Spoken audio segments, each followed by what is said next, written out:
Welcome back जी to the program. जोर का जोड़ और बहुत अच्छा आगाज जो कि यकीनी तौर पर पाकिस्तान की जानिब से देखने को मिला है। कौमी क्रिकेटर्स की जानिब से 120 का टारगेट लग रहा है बहुत हद तक कि चेज हो जाएगा, लेकिन जो पिच है बहुत अनप्रिडिक्टेबल है, तो कुछ कहा भी नहीं जा सकता। It's too early to say और and be like let's say overconfident and it's too early to stay.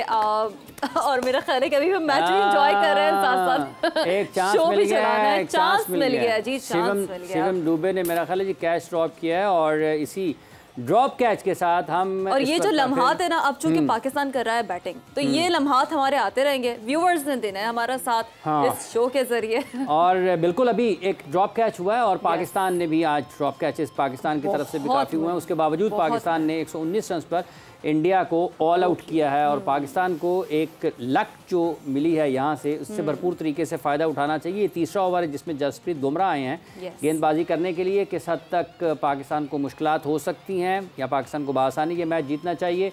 ये एक लो स्कोरिंग मैच तो है, लेकिन इसके बावजूद भी जिस तरीके से रवैया है पिच का, मुश्किलात किसी भी जगह पर हो सकती हैं। रिजवान कोशिश कर रहे हैं कि पावर प्ले का ज़्यादा बेहतर तरीके से इस्तेमाल करें, ज़्यादा से ज़्यादा रन्स निकालें, लेकिन एक आसान कैच गिराया है शिवम दुबे ने। और इसी गिरते हुए कैच के बाद हम आगे बढ़ते हैं मोहम्मद वसीम साहब की तरफ, जो कि इस वक्त पाकिस्तान क्रिकेट टीम की कारकर्दगी का बगौर जायज़ा ले रहे हैं। वसीम साहब, एक मरतबा फिर आपको खुशामदीद कहते हैं। देखिए टीम भी जोर लगा रही है, जोर हम भी बड़ा लगा रहे हैं। सुबह से बैठे हुए हैं, जोर लगा रहे हैं, हम भी दुआएं भी कर रहे हैं। आई थिंक थोड़ी सी लक पाकिस्तान को चाहिए थी, वो भी हमें नज़र आई है कि और जो हम प्रेशर की बात करते हैं कि पाकिस्तान इंडिया मैच का प्रेशर, जब ऐसे कैचेस छूटते हैं जो कि आप नॉर्मली एक हाथ से पकड़ लें या एक आँख बंद करके भी पकड़ लेते हैं, ये होता है प्रेशर इंडिया और पाकिस्तान के मैच का कि सीधा कैच जैसे छूटा है। लेकिन आई थिंक सो फार अच्छा आगाज़ पाकिस्तान को मिला है, पॉजिटिव हमें मिला है कि रन्स आ रहे हैं। और आई थिंक इंपॉर्टेंट होगा, और लोग बड़ा टारगेट नहीं है, लेकिन पावर प्ले में जितने रन्स हम बना सकें वो बेहतर है हमारे लिए। क्योंकि एक जो ट्रेंड हमने देखा कि जब वो बैटिंग कर रहे थे कि शुरू में रन्स बन रहे थे, रन्स रुक नहीं रहे थे, हालांकि एक दो आउट भी हुए लेकिन रन्स चल रहे थे। लेकिन उसके बाद अचानक से जब बॉल थोड़ा पुराना हुआ तो पिच ने अजीबोगरीब काम शुरू कर दिए। तो लेट्स होप कि उससे पहले पाकिस्तान जीत के करीब पहुंच जाए। और जब हम जीत के करीब पहुंचे हैं तो फिर शाहिद आफरीदी साहब टीम के बहुत करीब हैं। वहाँ पर वो न्यूयॉर्क में एक तो आईसीसी के इस टूर्नामेंट के एम्बेसडर की हैसियत से भी मौजूद हैं, पाकिस्तान टीम के करीब हैं, पाकिस्तान के लोगों के दिलों के करीब हैं। तो उन्होंने अपनी कुर्बत का इजहार किन अल्फाज में किया है पाकिस्तान टीम के लिए, ये सुने ज़रा। स्टार्ट जी, बड़ा ज़बरदस्त क्राउड, मुझे भी काफ़ी अच्छे बाद मौका मिला। पाकिस्तान इंडिया का मैच सारी ज़िंदगी ग्राउंड में खेलते रहे, इस बार बाहर क्राउड के बीच में बहुत अच्छी परफॉर्मेंस, बहुत अच्छा स्टार्ट, सारे बॉलर्स को बड़ा क्रेडिट जाता है। पिच स्लो है लेकिन पिच को अच्छी तरह यूटिलाइज़ किया हमारे फास्ट बॉलर्स ने, खासतौर पे अब मेरे ख्याल में ज़्यादा रन नहीं देने चाहिए और जल्द से जल्द आउट करें। एंड देन उसके बाद जो है आपके पास बैट्समैनों के ऊपर रिस्पॉन्सिबिलिटी आएगी कि इस पिच के ऊपर जल्दबाजी बिल्कुल ना करें। हमें बैटिंग की, इंडियन की बैटिंग लाइनअप से सीखना चाहिए इस चीज़ को, हमें जल्दी करने की बिल्कुल भी ज़रूरत नहीं है। मेरिट के ऊपर खेलें, सिंगल डबल पे ज़्यादा फोकस करें।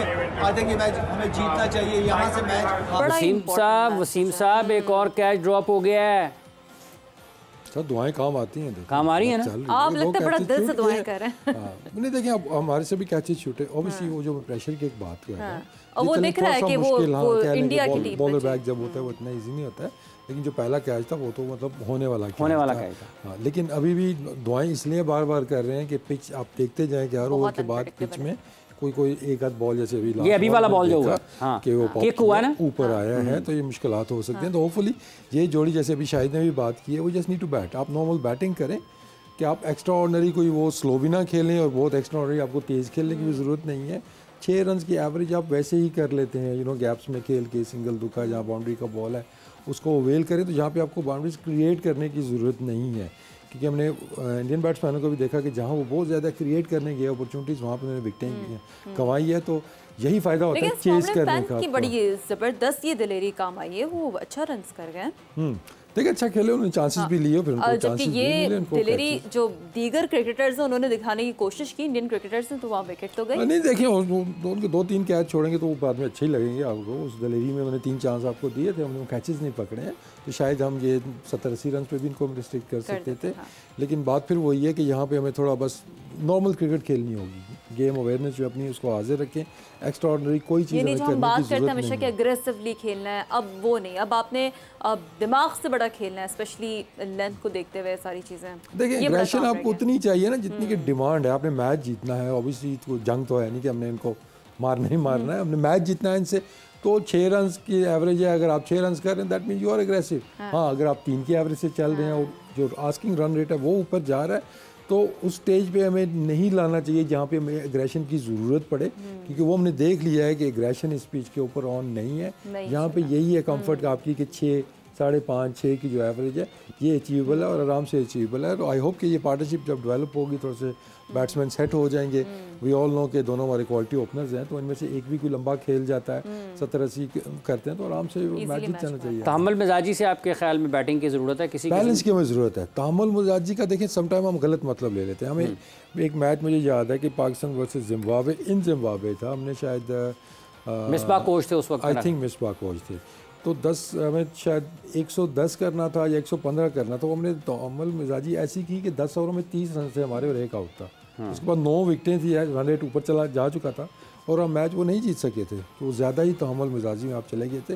लेकिन यही जब हम मैच से पहले भी बात कर रहे थे कि लो स्कोरिंग जब मैच होगा तो उसमें आपकी प्लानिंग और ज़्यादा काउंट करती है कि अभी पावर प्ले के अंदर हमने कितने रन्स बनाने हैं, बीच में जो बॉलर्स आएंगे उनके अगेंस्ट हमारे क्या टैक्टिक्स होंगे, किस पे हमने चांस लेना है, किसको विकेट नहीं देनी है। शायद ऐसे मौके पे आप सोच सकते हैं कि थोड़ा सा आपकी इनोवेशन करें बैटिंग ऑर्डर के अंदर भी, कि यहाँ पे किसी और को प्रमोट करके भेज दें। वो सारे ऑप्शंस आपके पास मौजूद होते हैं। लेकिन सो फार अभी तक तो चीज़ें स्मूथली ही चल रही हैं। बस दुआ है कि इसी तरह इंडिया कैच भी छोड़ता रहे और हमारे रन बनते रहे। सुहेल साहब ने भी हमें ज्वाइन कर लिया। श्री सुहेल साहब के पास चलते हैं, क्या कह रहे हैं जरा उनसे भी जानते हैं। जी सुहेल, तो कैसे देख रहे हैं आप फील्डिंग को, कैसे जज करते हैं? कैचेस भी छूटे हैं, फिर ये तो बड़ा कॉमन एक हम कहते हैं ना कि catches either win the matches और ड्रॉप द मैचेस, लेकिन बहुत हद तक अब लग रहा है कि अच्छा आगाज तो खैर किया है पाकिस्तान ने। चले अब वो कैचेस हमने छोड़े, ऑब्वियसली मतलब आप जब मैच के बाद इसके ऊपर डिस्कशन करेंगे तो we can discuss about it, और इवन पाकिस्तान टीम भी इसके ऊपर डिस्कस करेगी। ऑब्वियसली एज यू सेड कि इसमें आप समटाइम मैचेस भी हार जाते हैं, बट बॉलर्स की वजह से I think we came back well और हमने एक अच्छे, एक रीजनेबल और इस पिच को देखते हुए मेरे ख्याल में एक अच्छे टोटल पे हमने उनको पकड़ लिया है। और अब आगे भी बात हो रही थी कि कुछ भी रॉकेट साइंस करने की जरूरत नहीं है, you just need to play 20 overs normal cricket, एक वनडे क्रिकेट के, बल्कि वनडे में भी आपको आजकल तो अग्रेसिव क्रिकेट खेलना पड़ती है। तो यहाँ तो रना बॉल है, you just need to keep wickets in hand. जब अगर आप पहले 10 ओवर में आउट नहीं होते, कोई विकेट हमारी एक से ज्यादा नहीं गिरती, तो ओपोनेंट टीम अपोजिशन जो होती है वैसे ही उनका मोराल गिर जाता है। तो मुझे तो लग रहा है कि सिंपल प्लान के साथ, और अभी तक वो सिंपल प्लान के साथ ही क्रिकेट खेल रहे हैं और इसी तरह खेलते रहें।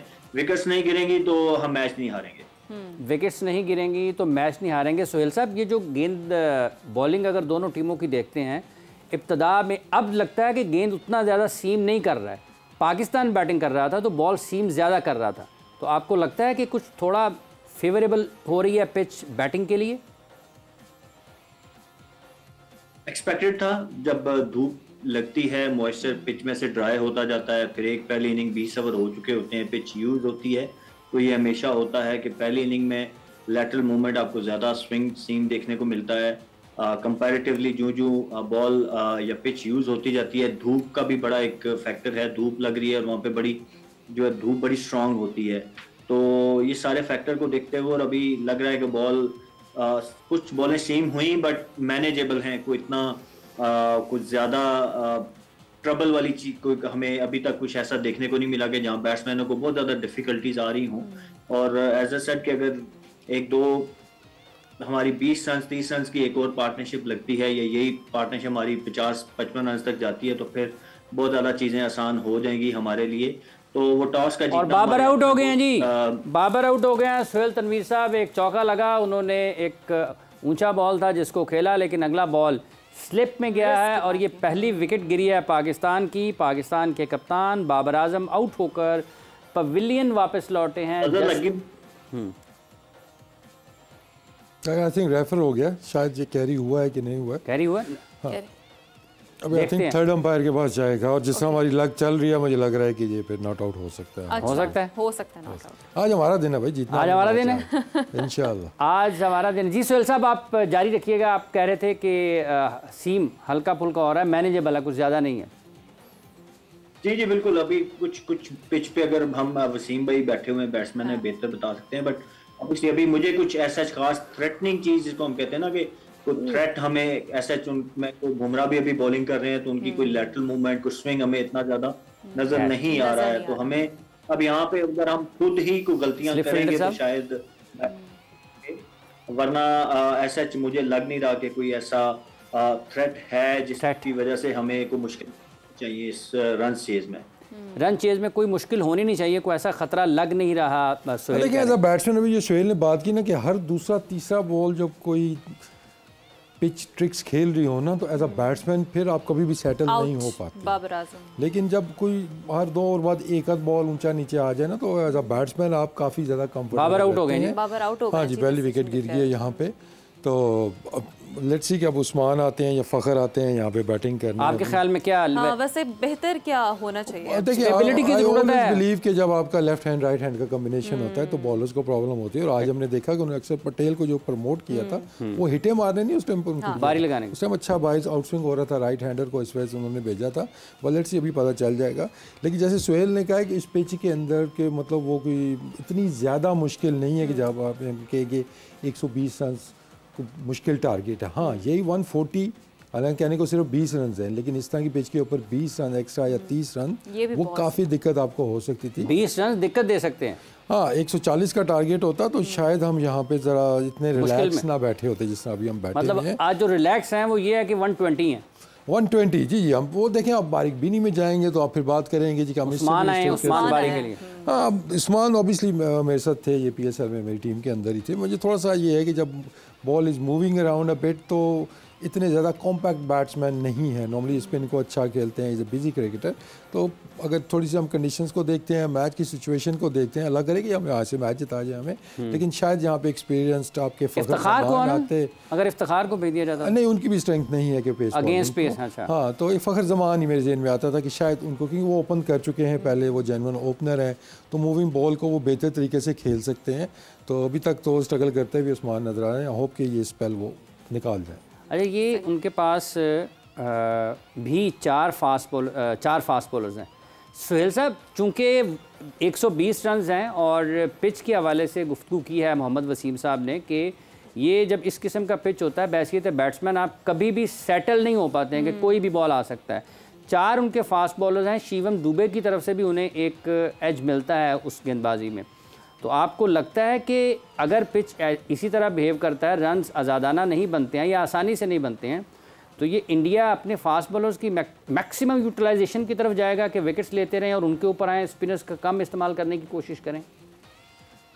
नहीं, मुझे लग रहा है कि स्पिनर्स का रोल क्रूशियल होगा, क्योंकि अगर आपने देखा इमाद वसीम जब बॉलिंग कर रहे थे तो उनको काफी ग्रिप मिली पिच के ऊपर से। जब वो राइट दे रहे थे तो उनका बॉल ग्रिप हो रहा था।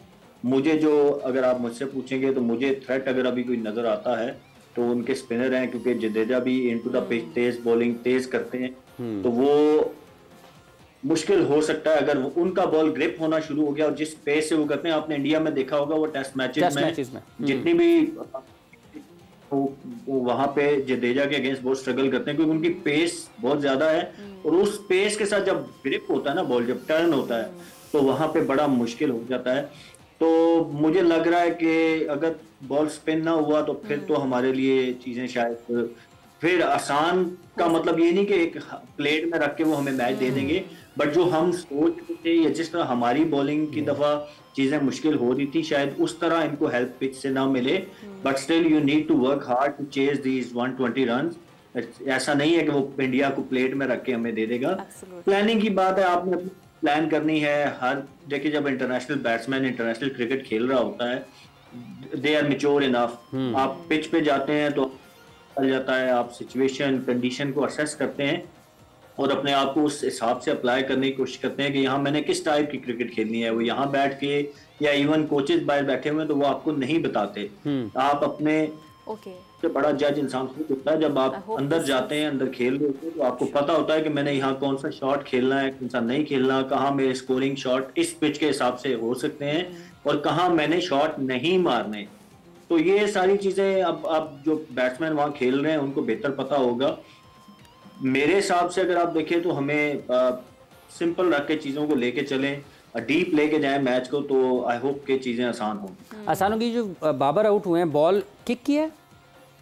हाँ जी, लेंथ बॉल से देखें नॉर्मली ये बॉल एक्सपेक्ट आप नहीं करते हैं, तो ऑब्वियसली थोड़ी सी आपकी टेक्निक भी उसमें मैटर जब करती है कि आप ओपन अप जब हो जाते हैं तो आपको थोड़ा साइड ऑन रहना पड़ता है, ज़रा बॉल को आने दें। लेकिन अभी जो प्लान्स की आप बात कर रहे हैं या सुहेल भी जो बात कर रहा है, एक चीज़ जो हमें यहाँ से स्क्रीन पे मैच देखते हुए जो अंदाज़ा हो रहा है कि रिजवान डेफिनेटली एक प्लान के तहत खेल रहा है। कि नॉर्मली आप देखते हैं विकेट गिरती है तो हम ज़रा शेल के अंदर ज़्यादा चले जाते हैं, और नेक्स्ट ओवर में हमने देखा पहली बॉल के ऊपर रिजवान ने छक्का लगाया, चार्ज किया है पांड्या को, उनको सेटल नहीं होने दे रहे। तो बॉल लग भी गया। हाँ, ये कोई बुरी वो नहीं है आपकी अप्रोच की आपको रन्स, क्योंकि मुझे लग रहा है कि पाकिस्तान टीम ने भी ये रियलाइज़ किया है, सुहेल ने भी मैच देखा है, उसने भी थोड़ा आइडिया हो गया हमें भी कि नया बॉल ज़्यादा बेहतर बैट के ऊपर आ रहा है। तो आई थिंक वो रिजवान उस चीज़ को यूटिलाइज़ करने की कोशिश कर रहे हैं, जो कि एक अच्छी अप्रोच है। बजाय कि हम सिर्फ विकेटें बचाएं और 6 ओवरों में 20 रन किए होते कि रन्स आते रहें तो बेहतर है हमारे लिए, क्योंकि आगे चल के यू नेवर नो। स्पिनर का जैसे सुहेल ने कहा है कि बॉल टर्न उस टाइम हो रहा था, और अगर हम स्पिन की क्वालिटी की बात करते हैं तो उनके स्पिनर्स हमारे स्पिनर से आपको सुपीरियर नज़र आते हैं, अनलेस के उस टाइम पिच के अंदर थोड़ा सा जो मॉइस्चर था जिसकी वजह से ग्रिप हो रहा था बॉल, अब वो मौजूद नहीं है। लेकिन ये नहीं है कि इस पिच के अंदर टर्न मौजूद नहीं है। तो अगर फास्ट बॉलर ने वो यहाँ पे प्रेशर क्रिएट कर दिया कि जहाँ पे आपको रन्स के पीछे जाना है, तो स्पिनर्स भी उनके they will come into the play. और आपके जो अच्छी चीज़ पाकिस्तान में कहूँगा कि उस्मान है, आपके रिजवान है, या नीचे आने वाले शादाब हैं, इमाद हैं, ये सारे स्पिन को अच्छा खेल लेते हैं। इफ्तिखार थोड़ा स्ट्रगल करते हैं स्पिन पे। ठीक है, अभी आगे चलें, आगे चलते हैं। क्या ब्रेक लेने? नहीं बिल्कुल नहीं, आप तो लाइव पे मिडिल ऑर्डर की बात कर लें। लाइव कॉलर एक हमारे पास है जी, लाइव कॉलर आपने खुद अनाउंस किए हैं। अयाज साहब हैं मालाकंड से हमारे साथ। अस्सलाम वालेकुम जी, अयाज साहब क्या कहना चाहते हैं, क्या सवाल है आपका? वालेकुम अस्सलाम सर, क्या हाल है? ठीक ठाक सर, थैंक यू, बहुत शुक्रिया। सवाल बताइएगा। जी मेरा सवाल था कि ये पिच जिसकी कंडीशन इस तरह है, तो क्या इस पे पाकिस्तानी प्लेयर वो खेल जाएंगे कि नहीं, जिस तरह के भारत के खिलाड़ी जिस तरह आउट हुए? अच्छा। मेरे ख्याल में ये पिच मुझे ठीक है, बहुत शुक्रिया। आपका सवाल ये है कि क्या पाकिस्तान के खिलाड़ी ऐसे खेल पाएंगे इस पिच पर या नहीं, सवाल ये है वसीम साहब। देखिए अभी तक तो चीज़ें कंट्रोल में ही है, एक विकेट गिरी है, आपके तकरीबन 34 रन बन चुके हैं, तो आई थिंक ये अभी तक तो चीज़ें अंडर कंट्रोल है। बट हम एक्सपेक्ट करते हैं कि पिच पहले से थोड़ा सा बेहतर खेलेगा। और देखिए सेकंड जब चेज आप कर रहे होते हैं तो आपको जो एडवांटेज है, आपके सामने टारगेट मौजूद है। अब इंडियन बैट्समैन किसी भी स्टेज पे उनको नहीं पता था कि इस पिच के ऊपर अच्छा टारगेट क्या हो सकता है। शुरू में हमने देखा कि वो 180 के लिए खेल रहे थे, बाद में वो लगा 160 के लिए खेल रहे हैं, आखिर में तो वो 140 के लिए भी खेल रहे थे, लेकिन वो बन नहीं पाए, क्योंकि शुरू से आपको ये चीज़ एक डिटरमिन करना होती है। तो पाकिस्तान के पास ये लग्जरी है कि आपको पता है अभी रन बॉल करना है, ये टारगेट है, वो चाहे आप 9 विकेटों पे करें या आप 1 विकेट पे करें, मैच आपने जीतना है और इंशाल्लाह जीतेंगे। लक पाकिस्तान पे। इसका मतलब ये है कि सोहेल साहब आपको लगता है फिर टॉस जीतने का पाकिस्तान को फ़ायदा हुआ और पाकिस्तान ने उससे फ़ायदा उठाया भी? वेल डेफिनेटली, ये तो हम पिछले कई दिनों से बात कर रहे हैं, और इस पिच की वजह से, इस पिच के ऊपर बाकी को वेन्यू पे इतना टॉस फैक्टर नहीं आएगा। यहाँ पे इसलिए आ रहा है, एक तो अर्ली मॉर्निंग स्टार्ट है, दूसरा जो पिच का बिहेवियर हमने पिछले 5-6 जो मैचेस यहाँ पे इंक्लूडिंग वार्म अप मैचेस देखे हैं, तो यहाँ पे बॉलर्स को बहुत ज़्यादा हेल्प मिल रही है। बाउंस बहुत ज़्यादा वेरिएबल था, तो यहाँ पे अब जैसे आप देखें पहले 10 ओवरों में 80 रन हो गए थे, तो अब इंडिया ने सोचा कि अब पिच शायद थोड़ा बेहतर हो गया, तो वो जितने भी बैट्समैन आउट हुए हैं आप देखें वो शॉट्स मारते हुए आउट हुए हैं। ऐसा नहीं हुआ कि किसी ने वो डिफेंस करते हुए किसी की कॉट बिहाइंड हो गया या किसी के वो बोल्ड हो गया। जितने भी बैट्समैन आप देखेंगे शॉट्स मारी हैं और वो शॉट मारते हुए आउट हुए हैं। तो वो रीजन यही था कि उन्होंने पहले जब वो 10 ओवर में 80 था तो दे थॉट कि हम 170 करेंगे, उसके बाद फिर वो रिवाइज करते गए, बट वो they kept on playing shots. ठीक है, तो अभी हमारे पास लग्जरी सिर्फ इसी वजह से है कि हम टॉस जीते हुए थे। अब हमें पता है कि एक सेट टारगेट है हमारे सामने। अगर पाकिस्तान पहली बैटिंग कर रहा होता तो शायद हम भी इसी अप्रोच के साथ जाते, क्योंकि T20 क्रिकेट में रिगार्डलेस कि आप कैसी सिचुएशन कैसी कंडीशन में खेल रहे हैं, एक माइंड में होता है कि आपने अच्छा टोटल और ज्यादा से ज्यादा रन सेट करने हैं। तो इंडिया ने वही किया और हमारे आसान हुआ कि अब वो 120 रन है, हम प्लान कर सकते हैं कि पहले 10 में क्या करना है या पावर प्ले में क्या करना है, 10 ओवर का क्या टारगेट हो सकता है, विकेट्स इन हैंड, मतलब you can plan your inning. तो ये हमारे पास लग्जरी है।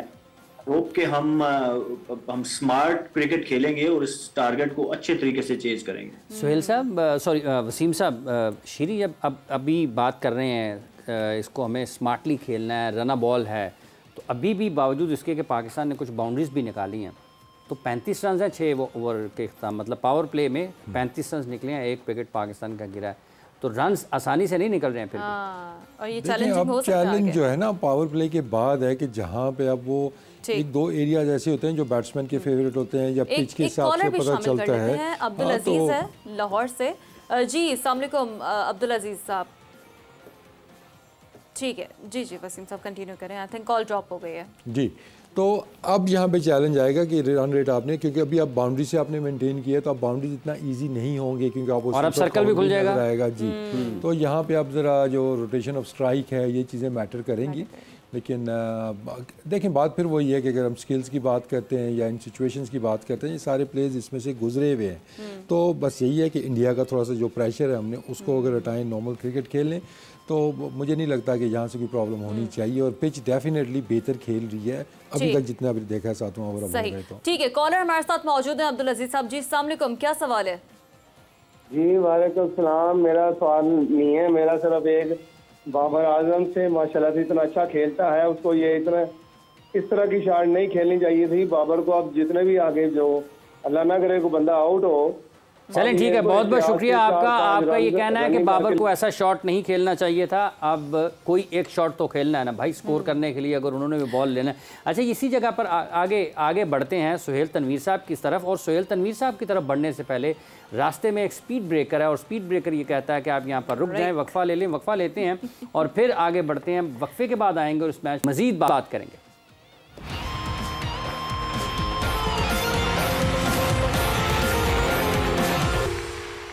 वेलकम बैक जी टू द प्रोग्राम जोर का जोड़। और बैटिंग इस वक्त जारी है। लाइव स्कोर्स भी आपसे हम इस ट्रांसमिशन के दौरान ही शेयर कर रहे हैं। मोहम्मद वसीम हमारे साथ मौजूद हैं।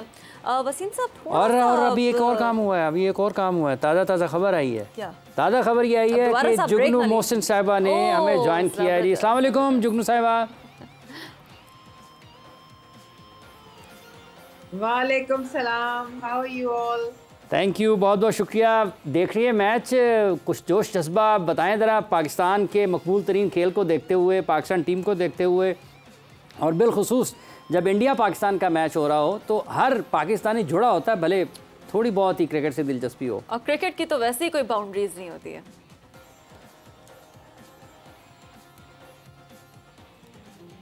एब्सोल्युटली राइट, बट अनफॉर्चुनेटली मैं किसी टीवी के करीब नहीं हूँ और मैंने आज मैच देखा भी नहीं है। मैंने आज आपको ज्वाइन इसलिए किया है क्योंकि मैं सोच रही थी कि थोड़ी बहुत तकरीबकारी कर देंगे आपके लाइव ट्रांसमिशन में, मैराथन में।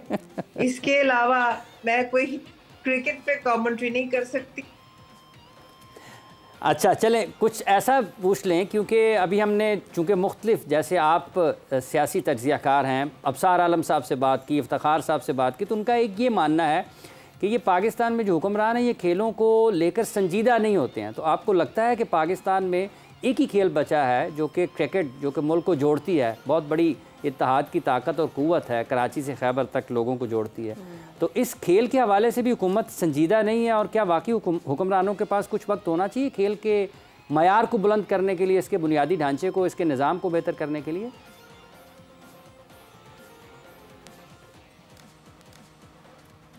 आपने बड़ी अच्छी बात की और मुझे ये बात ले गई कोई 10 साल पीछे।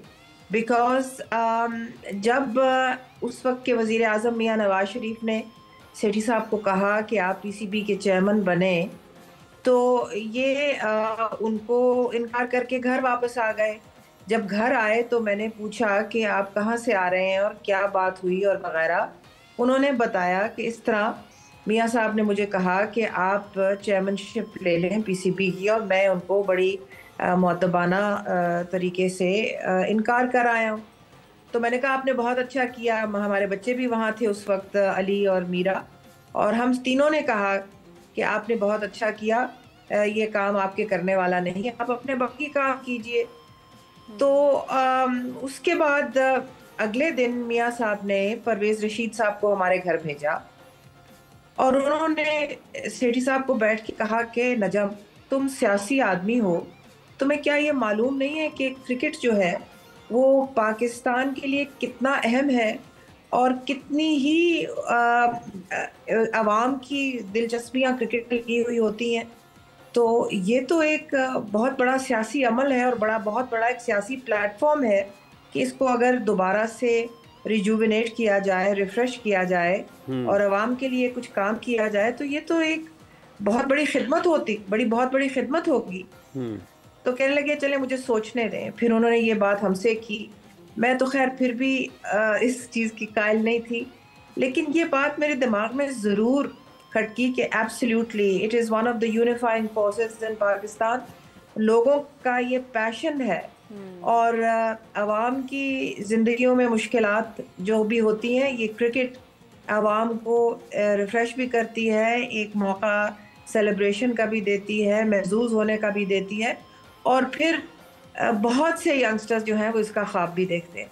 तो ये बहुत अहम है पाकिस्तान की नेशनल लाइफ के लिए। आपने बिल्कुल सही फरमाया और इसीलिए फिर सेठी साहब ने एक दफ़ा नहीं 2 दफ़ा पीसीबी की चेयरमैनी संभाली और माशाल्लाह बहुत बेहतरीन कारकर्दगी दिखाई और पीएसएल का ब्रांड बनाया, जो कि आज माशाल्लाह $200 मिलियन का ब्रांड है, वो नजम सेठी साहब ने ही बनाया।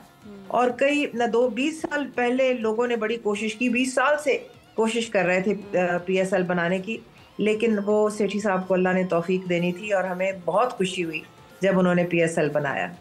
जुगनू साहबा, सेठी साहब हैट्रिक करने के मूड में हैं, आपने 2 मरतबा का जिक्र किया।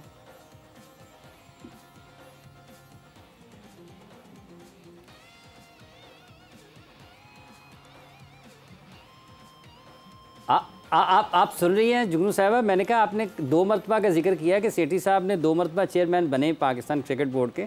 हैट्रिक का मूड रखते हैं या कर सकते हैं हैट्रिक? आज मोहम्मद आमिर भी हैट्रिक करने पर आए, नसीम शाह भी हैट्रिक करने पर आए।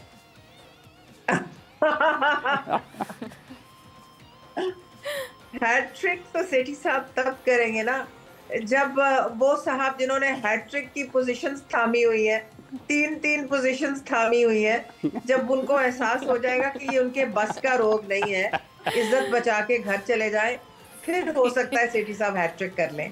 अच्छा, चांस है, यानी कि दोबारा आ सकते हैं, लग रहे हैं। बहुत बहुत शुक्रिया आपका जुगनू मोहसिन साहब, आपने अपना वक्त दिया। और क्रिकेट जो कि पाकिस्तान मकबूल तरीन खेल है और इसमें कुछ शक नहीं है कि शीरीन पाकिस्तान में कराची से खैबर तक जब भी पाकिस्तान की टीम फतह याब होती है ना, ये कौम तमाम तर सियासी इख्तलाफात से, हर किस्म के इख्तलाफात से एक नेशन की तरह सब यूनाइट हो जाते हैं, जिस तरह अभी हुए हुए हैं और सबकी नज़रें मैच पे है, हमारी इस ट्रांसमिशन पे है, तो इसी ट्रांसमिशनी गुफ्तगू लेकर जाते हैं ना। मोहम्मद वसीम साहब शायद बोर तो नहीं हो रहे? नहीं, एक और बात होगी वसीम साहब, मैच ये जो आपको अकेले अकेले बातें पता चलती है ना, पाकिस्तान इंडिया का मैच हो रहा तो आपकी नजरें ना चाहते हुए भी ना स्क्रीन की तरफ सामने स्क्रीन पे होती है। और अच्छी बात है कि अभी तक चीज़ें जो है वो अंडर कंट्रोल ही जा रही हैं। अराउंड 6 का जो आपका रिक्वायर्ड रन रेट है उसके अराउंड ही हम चल रहे हैं। और ये तो हम पहले भी बात करते रहे कि जैसे कि हम कहते हैं ना कि 6 ओवर्स बहुत हद तक गेम का तयन कर देते हैं। जवेरिया खान साहब ने ज्वाइन कर लिया है शीरीन, वैसे ना करें, वसीम साहब को मैच देख रहे हैं। अस्सलाम वालेकुम जवेरिया।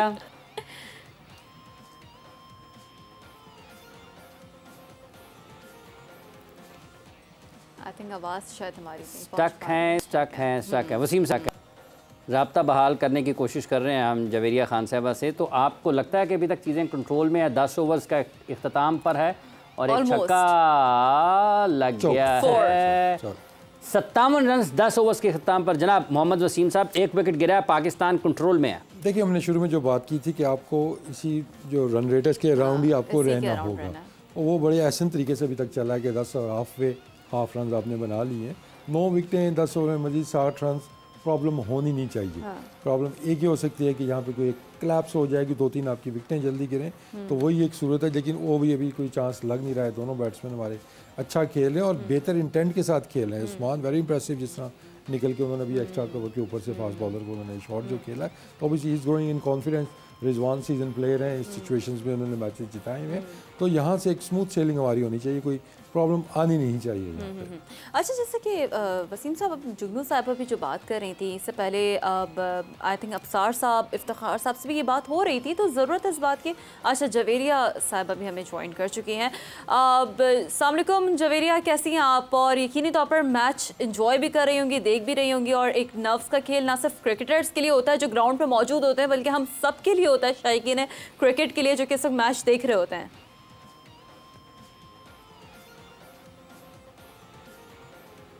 आवाज़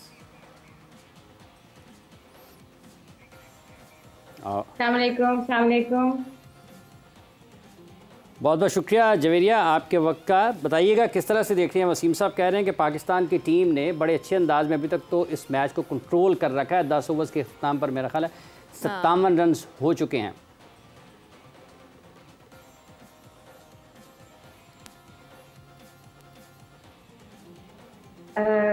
आवाज आ रही है आप लोगों को मेरी? जी जी बिल्कुल सुन रहे हैं। आप हमें सुन रही हैं? जी जी जी बिल्कुल बिल्कुल, ही स्पॉट ऑन। और गेम अब तक तो माशाल्लाह से कंट्रोल में है, और जिस मैच्योरिटी के साथ ये दोनों खेल रहे हैं, इनको लंबा खेलना चाहिए, खासकर रिजवान को, और मेक श्योर करना चाहिए कि वक्तन फवक्तन वो लोग अपने रन्स लेते रहें, और इस सिचुएशन को विद विकेट्स इन हैंड तो काफ़ी ईजी होगा। फिर राब्ता मुनक़ता हो रहा है, कोई राब्ता बहाल हो नहीं रहा।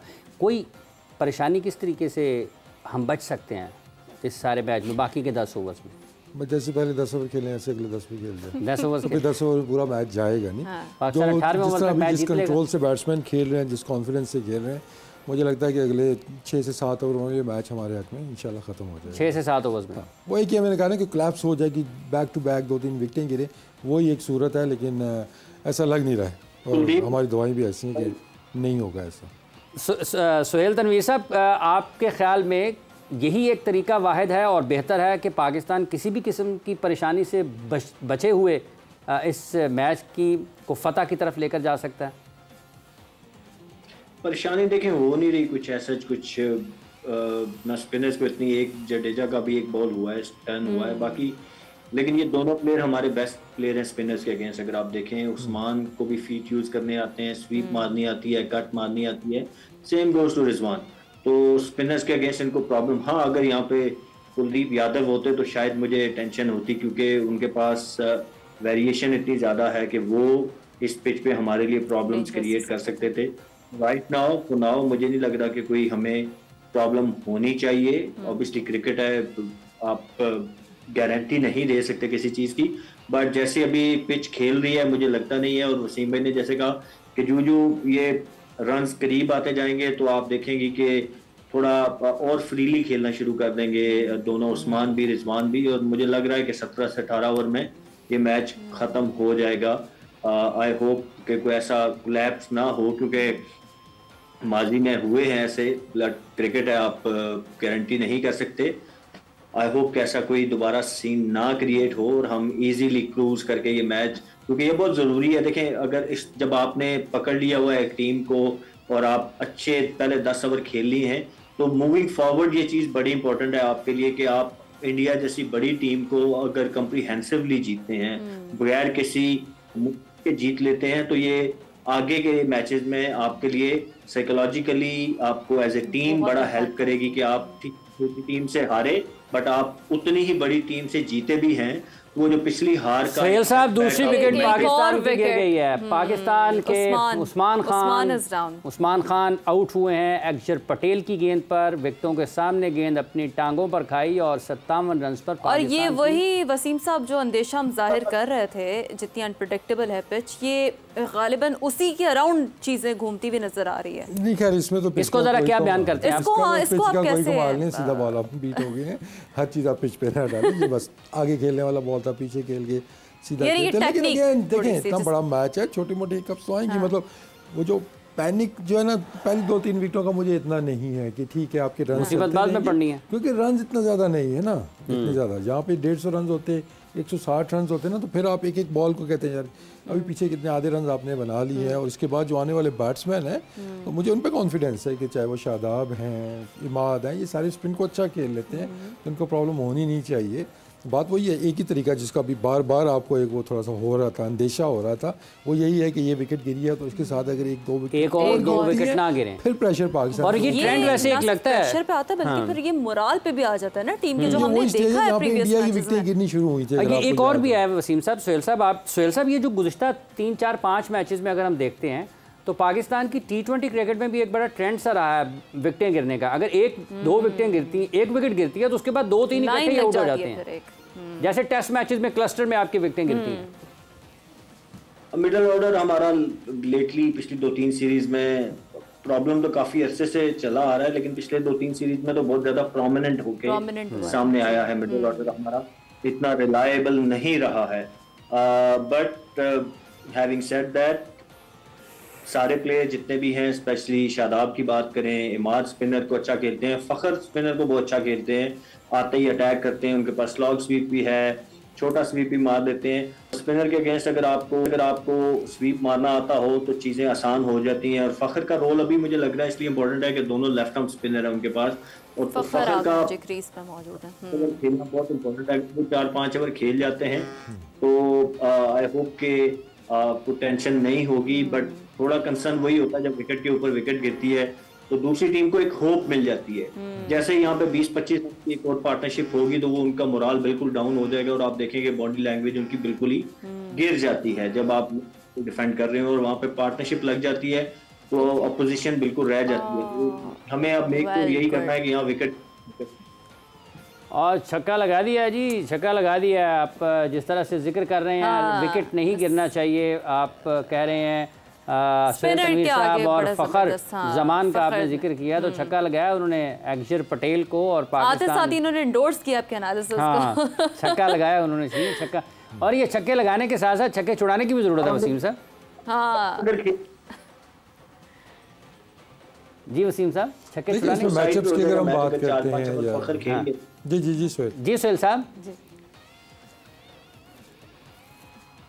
नहीं, मैं बस यही कह रहा था कि अगर फखर 4-5 ओवर खेल जाते हैं तो आप देखेंगे कि लेफ्ट आर्म स्पिनर के अगेंस्ट, क्योंकि ऑब्वियसली उनके लिए इजी है, तो वो अगर खेल गए तो हमें शायद 16 ओवर में मैच हम खत्म कर दें।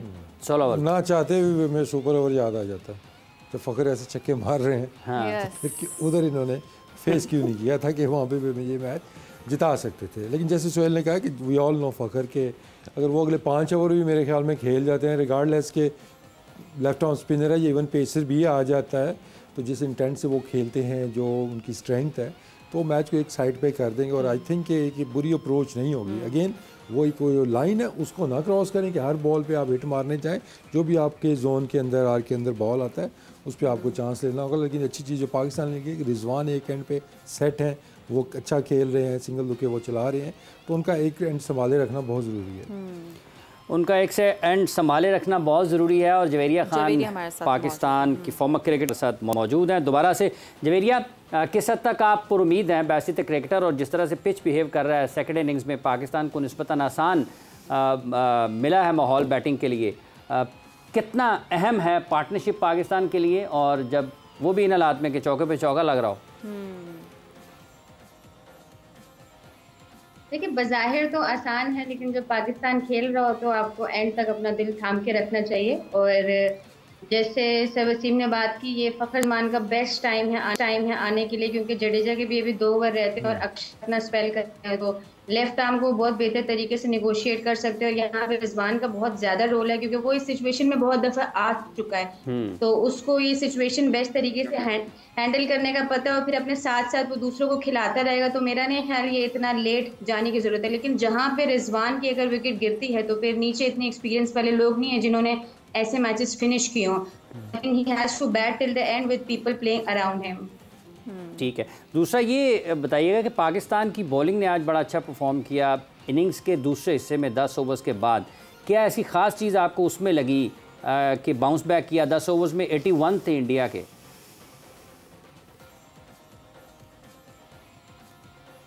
अब बिल्कुल आई स्टिल फील कि हम और कम रन पे इसको पकड़ सकते थे, क्योंकि ये ऐसा एक विकेट है जिसमें जितने कम से कम रन हो ज़्यादा बेहतर है। 120 बजाय दिखने को कम लगता है, लेकिन इस विकेट पे चैलेंजिंग है। हमारे 1-2 ओवर्स इधर चले गए, फील्डिंग है इतना अच्छा बैक किया नहीं, लेकिन उसके बाद जिस तरह फील्डिंग एग्जीक्यूशन थी और जिस तरह बॉलर्स ने प्लान किया, फिर थोड़ी सी अटैकिंग माइंडसेट था सारे प्लेयर्स का, प्लस बाबर की जो 2 पोजीशन थी जिसमें उसने शॉर्ट कैचिंग लेके आया, जाहिर सी बात है वो बॉलर्स से निगोशिएट करके, और जिस तरीके से आमिर और नसीम ने अपना स्पेल किया वो बहुत आउटस्टैंडिंग था। फिर जिस तरीके से इमाद है, उन्होंने विकेट को बड़ा अच्छा रीड किया, बजाय अपनी नेचुरल तेज बॉल करने की वजह उन्होंने छोड़ के बॉल किया। तो मेरे ख्याल में उसके बाद इन्होंने आहिस्ता आहिस्ता एनालाइज करना शुरू किया और गेम में बैक टू बैक विकेट्स आने लगे। 2-3 मेरे ख्याल में ओवर ऐसे जो हमारे थोड़े बड़े गए, अगर वो नहीं भी जाते तो हम शायद 105 तक इनको रिस्ट्रिक्ट कर लेते। ठीक ठीक। अच्छा, ये वसीम, यही बात मैं जवेरिया की कैरी फॉरवर्ड करूंगी आपकी जानिब। जो हम उमूमन बात करते रहे हैं कि जी आपने कंडीशंस को देखते हुए अडाप्ट करना है चीज़ों को, क्रिकेटर्स को। अब ये बात आपने रिजवान के हवाले से भी की, बैट्समैन में, फिर बॉलिंग के हवाले से इमाद में भी, जैसे जवेरिया ने रेफरेंस दिया। तो ज़रूरत तो इसी बात की थी ना, हम क्रिकेटर्स को ये देखें कि वो अडाप्ट करें इन कंडीशंस को, और उस पर रहते हुए। तो आपको नज़र आ रहा है आज के पूरे मैच में ये चीज़ें? 2 क्रिकेटर्स का तो हवाला आपने भी दिया है। देखें 120 पे आउट कर लिया है, अभी 50 रन पीछे रह गए हैं, 8 विकेटें आपके हाथ में है, तो I think we got ask for more. एक बात तय है जो भी जवेरिया ने बात की है कि जो हमने लेंथ हमने बाद में जाके अपनाई, जो प्लान्स हमने 8 ओवर के बाद वो अप्लाई किए, अगर हम वो शुरू से करते तो शायद ये अंडर 100 हम इनको आउट कर सकते थे और इसको लो स्कोरिंग कर सकते थे, क्योंकि ज़ाहिर है बहरहाल 120 लेकिन अगेन हर मैच के अंदर ऑब्वियसली आपके 100% प्लान्स आपके कभी भी कामयाब नहीं होते, आप एग्जीक्यूट नहीं कर पाते हैं, तो कुछ ना कुछ मार्जिन आपको वो देना होता है। हाँ, जो फील्डिंग में कैचेज छूटे हैं उसका एक्सक्यूज़ कोई नहीं है, that got nothing to do with the plans, वो तो नॉर्मल है जी, कैच आएगा तो आपने कैच पकड़ने हैं, उसमें प्लानिंग का या उसमें उसका कोई तल्लुक नहीं है। लेकिन यही चीज़ जो अभी आप बात कर रही हैं कि जो अडेप्ट करनी है आपने कंडीशंस को, उसके एडजस्टमेंट्स करनी है, दैट्स वेयर आपका जो प्रोफेशनल क्रिकेटर और जो नॉर्मल क्रिकेटर है उसमें यही डिफरेंस होता है कि वो कितनी जल्दी कंडीशंस को रीड करते हैं, गेम की डिमांड क्या है, रिक्वायरमेंट्स क्या है, और अडेप्ट करते हैं उसके हिसाब से, और उस हिसाब से वो खेलते हैं। That's what makes them professional cricketer. अच्छा जवेरिया, आपको लगता है कि फिर इंडिया पिच रीड करने में या उसको असेस करने में इस लिहाज से फैसला नहीं बेहतर कर पाए या नाकाम हो गए कि एक्चुअली इस पिच के ऊपर कौन सा अच्छा टोटल हो सकता है? 160, 140, 170, 120? इस विकेट पे अगर आप टॉस हार जाओ तो थोड़ा मुश्किल हो जाता है सेटअप करना, क्योंकि ये विकेट काफ़ी वेरिएबल थे। अगर स्टार्ट में आप देखो तो थोड़े से बॉल कुछ रुक के भी आए, कुछ वेरिएबल बाउंसेस भी थे, और पहले से बेहतर विकेट था। लेकिन जिस तरह मैच आगे जाता रहा तो विकेट बेहतर होता गया। तो अगर आप सेकंड इनिंग में देखो, इतने ज़्यादा वेरिएबल बाउंस नहीं थे। बाबर को भी जो एक बॉल पड़ा वो थोड़ा ओपन भी हुआ था, फिर उसको बैट रखना पड़ा। तो आई डोंट थिंक सो अभी तक कोई इतनी ज़्यादा थ्रेटनिंग बॉल्स में विकेट बेहतर प्ले कर रहा है। तो इसमें पाकिस्तान को ये मैच बहुत अच्छे और क्लिनिकल तरीके से जीतना चाहिए। एक पॉइंट बस मेरा है कि हम जब इफ्तिखार को स्लिप्स पे खड़ा करते हैं, आपके पास जब दूसरा विकेट कीपर मौजूद है उस्मान की सूरत में, विकेट कीपर को ज़्यादा जजमेंट होती है स्लिप्स की, तो उस्मान को स्लिप में आके खड़ा होना चाहिए, क्योंकि हमारे पास मैचेस में ऐसी कुछ अपॉर्चुनिटीज़ आई हैं। क्योंकि इंटरनेशनल में ऐसे पिचेस पे, ऐसे विकेट्स पे अगर आप फील्डिंग से बॉलर को लेट डाउन कर दो तो फील्डिंग एक आपके हाथ ड्रॉप और ये फखर आउट हुए हैं, फखर आउट हुए हैं जवेरिया। लेकिन यहाँ पे वो जो मैं एक लाइन की बात कर रहा था ना कि ये वैसे लाइन जाने की जरूरत नहीं है। अच्छा, ये जवेरिया ये बात आपने की है जो अभी स्लिप फील्डिंग की, ये यूएसए के खिलाफ भी ये हुआ था। जी, मैं काफ़ी टाइम से इफ्तिखार को स्लिप्स पे देख रही हूँ, लेकिन जब आपके पास दूसरा विकेट कीपर मौजूद होता है, आप दीगर ममालिक में भी अगर देखते हैं कि 2 विकेट कीपर्स मौजूद होते हैं, तो वो दोनों एक तो कीपर ही होता है, दूसरा स्लिप्स पे भी होता है। तो आप जो बेहतर उसका जजमेंट है उसको वहाँ पे आप खड़ा करते हो। तो छोटी छोटी चीज़ें होती हैं जो बॉलर्स को सिचुएशन में बैक करती हैं, और एक ऐसी विकेट आना जिससे बॉलर्स अप हो जाए, तो कभी कभी एक अच्छी अपॉर्चुनिटी से बॉलर का रिदम भी वापस आता है। तो मेरे ख्याल में फील्डिंग ऐसा एस्पेक्ट है कि अगर आज क्लिनिकल होती तो मेरे ख्याल में हम इसको और कम, बेशक अभी सर वसीम की बात बिल्कुल ठीक है, इस स्कोर पे भी हमें क्लिनिकल जीतना चाहिए, लेकिन कभी कभी कंडीशंस ऐसी होती हैं, प्लस इतना बड़ा मैच है इंडिया के साथ ना, कभी कभी कंट्रोल नहीं कर पाते, आप कुछ एक्स्ट्रा करने जाते हो। अभी फ़खर भी आउट हुआ है, तो लेट्स सी अभी शादाब भी नीचे और इमाद भी फखर के आउट होने पर भी ना हम जरा एनालिसिस पर डेवलप करवा लेते हैं मोहम्मद वसीम साहब से। 13 रन बनाकर पवेलियन लौटे हैं वो। हाँ देखिए, अभी मैं बात कर रहा था कि उनको नॉर्मल अपनी बैटिंग करनी चाहिए, लेकिन यहाँ पे कोई ओवर एग्रेशन की हमें ज़रूरत नहीं है। तो क्रीज छोड़ के निकल के उस पिच के ऊपर कि जहाँ पेसर का बॉल ऊंचा आ रहा है, चढ़ रहा है, तो वहाँ पे निकलने की ज़रूरत नहीं। आप क्रीज में रहें, स्क्वेयर द विकेट देखने की कोशिश करें, आगे बॉल आएगा वो खुद ही लग जाएगा। तो I think bad shot selection आप इसको कहेंगे यहाँ पे। लेकिन फिर वो बात है कि मुझे तसल्ली है कि एक एंड पे आपके रिजवान मौजूद हैं, बैटिंग अभी आपके पास काफ़ी मौजूद है। अभी आपके इफ्तिखार हैं, फिर इमाद हैं, शादाब हैं, एक्सपीरियंस भी है वो उनके जो पास। इतने बहुत वो इमाद को उन्होंने भेज दिया, वो नीचे तो बहुत हैं लेकिन वो उनके भी काफ़ी लंबे बैटिंग थी। लेकिन बहरहाल देखना ही है वो ट्रैप्स होता है तो आपकी बैटिंग भी काम बहुत मुश्किल हो गया है। पाकिस्तान को जीतना चाहिए। आपका बहुत बहुत शुक्रिया, आप इस पूरा दिन हमारे साथ रहे। सोहेल तमीम साहब आपका बहुत शुक्रिया। जुगनू मोहसिन साहब आप जितना जोर लगा सकते थे हमने लगाया। अभी हम दुआओं में लगाएंगे क्योंकि पूरी कौम दुआओं में जोर लगाएगी। आपका बहुत बहुत शुक्रिया, आप सब लोगों ने अपना वक्त दिया। हम यहाँ से इजाजत चाहते हैं इस उम्मीद के साथ कि कल जब हम दोपहर 1 बजे मिलेंगे तो इंशाल्लाह पाकिस्तान की जीत को हम सेलिब्रेट करेंगे मिलकर। आपके साथ दुआ कर सकते हैं, उम्मीदें लगा सकते हैं, और क्या कर सकते हैं हम कल आपसे मुलाकात कर सकते हैं। तो जी इंशाल्लाह see you tomorrow at 1 PM। Till then take care and keep watching Samaa TV.